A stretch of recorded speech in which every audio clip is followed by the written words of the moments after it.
Sean should be here. He paid he donated. Okay, well, that'd be good. All right. Hey guys, we are live on Sunday. We're supposed to be having a jam, but it's just Stephanie and I here right now, and um, we we were discussing our best stuff is when we're not being recorded. It really is. Uh, we were just discussing. Um, we started off with it was like Started off with demonizing the other, you yeah, know, uh, yeah, demonizing the other. yeah, the fascist mindset, like, Yeah. and how the general populace is like just sort of, stuck in inertia, like sort of a positive inertia, can't really get any worse. And Well, but yeah, like exactly like we talked about the frog in the boiling water and just yeah, gradually getting more and more used to it and not realizing that again that eventually they're being boiled to death. warmer, You it's know, getting warmer, yeah. little, little things changing here and there and accepting them, and then eventually it gets to the point where you're dead. You're dead. Before you know it, Yeah. you'll never know it that you're dead. Yeah, I was telling Ben how now I understand more about the deal with the Jews in Germany and during Hitler. Like, you always hear, well, why didn't they leave? Why didn't they get out of there? Why didn't they, fight back? The thing is, like when you're in the middle of it, you're not thinking about the big, you're thinking like, well, I got my friends, I got my family, I got my job, I got my money. That's a big deal to move. And yeah, is it really that bad? And um, I got so much stuff going. I got so much stuff going in my life, and I just don't want to uproot. I don't know. My kids are in school, all that kind of stuff. That's what you're thinking. You're thinking, oh yeah, and then getting information. Like, well, I don't know, is that really true? Did that really happen? You know. So, and then gradually you start accepting things. Well, yeah, okay, so I'm a Jew, and like, I can't shop on this in this block anymore. Well, that's not so bad because I can shop over there. It gradually gets worse and worse. And Oh, as you accept it, you learn how to be an accepting person and you just keep accepting. yeah. Yeah. Every new level, we talked about this. Every new level becomes normalized. Like so, like like I've had times when I'll say, Trump has done something or said something, and I'll be like, I'll say to a friend, "Whoa, this is not looking good. This is taking a turn for the worse." Like, I mean, I don't know how it could get any worse, but and the friend might be, dismissive or optimistic. It's like, well, that's great, but just keep in mind that like it becomes normalized, and so you're when it really is so bad, like beyond that, and the point of no return, like it's too late, like there's no role, like oversight is meaningless after a certain point Yeah. because Yeah, exactly. The At some point you hit the point of no return when the fascism is totally in place and locked in. It gets to change it is almost impossible. If you look historically, once these regimes have been in place, the only way they've ever been changed is through cataclysmic events such as a huge war or something like with Germany. There was no way that Hitler was not going to remain in power, or the Japanese military, imperial military in World War II, they were locked in place. So you can protest, you can do anything, you can try to have some kind of revolution, fight back like the French underground. But really, how effective was that? It wasn't really effective. They crushed it pretty effectively. Stalin's in place, then what do you do? You know, or Mao is in place. Yeah, once it's in place, it's enforced so strongly, like with the Gestapo or with the Russian secret police. yeah, It's you just you know it's the as it goes along, it becomes harder and harder to oppose and stop. Yeah, being part of like a like a French resistance, for example, is mostly a feel good, where you just Yeah, you're doing your bit, to kind of yeah, fight back, but it takes a huge, huge landing of the Americans or whoever, yeah. It took make to it dent. yeah, it took to do it. Yeah. We You're should, right.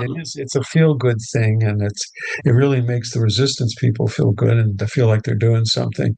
But remember, anytime the resistance would, you know, blow up a German facility, Nazi facility, or right, Nazi soldiers, German soldiers, the Germans would round up, 100, 200 civilians and kill them. yeah, So, yikes! It was, you're just looking at a larger yeah, retribution, yeah, and incommensurate, as I hate to say it, but as white people are prone to do, like an incommensurate response, retaliatory response to a yeah, yeah. perceived wrong. Hmm. Um, Exactly. we should address how this started, which was the hype around the fascist mindset of like demonizing. We started with demonizing like gender, um, like non-binary people or just gender fluid people or whatever. Um, like, and then it just opens up, like we talked about this like way back in the first Trump presidency of like um, just opening the door, like it wasn't really okay to be an asshole, like 8 years ago. You know what I mean? Like, Yeah. this guy's an asshole, like like that. But like he totally like like he just brought like greed is good and asshole, like we've never had asshole as good, but now we do. And so like the door is just open to like, oh yeah, let's just pick a group. Like it was, I mean, it was Chinese people during the China virus. It was Yeah. like the Jews somehow, like Jews were, I just for old time's sake, like there was Jew bash. Old time's sake. And Yeah. then like you can just like, and the Trump ad, I hate to say it, but the Trump ad, no, I don't hate to say it. The Trump ad during when he was running for president for this term, that Pam um Bondi? no, Harris. Remember the anti-Harris ad? Oh, yeah, yeah, yeah. It like as soon as I saw that ad, I was like, oh crap! Like that's just like it was the Kamala Harris. All she cares about, I mean, this is how the ad came across. All she cares about is taking your taxpayer money and making sure that people in prison can have sex change operations. That's all she cares about. Boom! And you know that like half the country saw that and they were like, that's it. That's it, right? That is it. I am drawing the line right there. Oh, that's our biggest problem. Jeez, oh I man. know, I know. Like That's across the line now, man. it's probably, you know what? I mean, it's probably the best money you could ever spend in prison, right? Because anybody who becomes a female in prison, right, they're going to be a way better person. I'm sorry, than those hardened criminal, like these testosterone sugar, drug-driven criminals, male criminals. I mean, that's really the last thing you want. You spend a few grand and turn them into a woman, like you're going to have a way better human being right off the bat. Like so, like Oh, it's not even the worst idea if it was true. Like yeah, if the ad was even true. But yeah.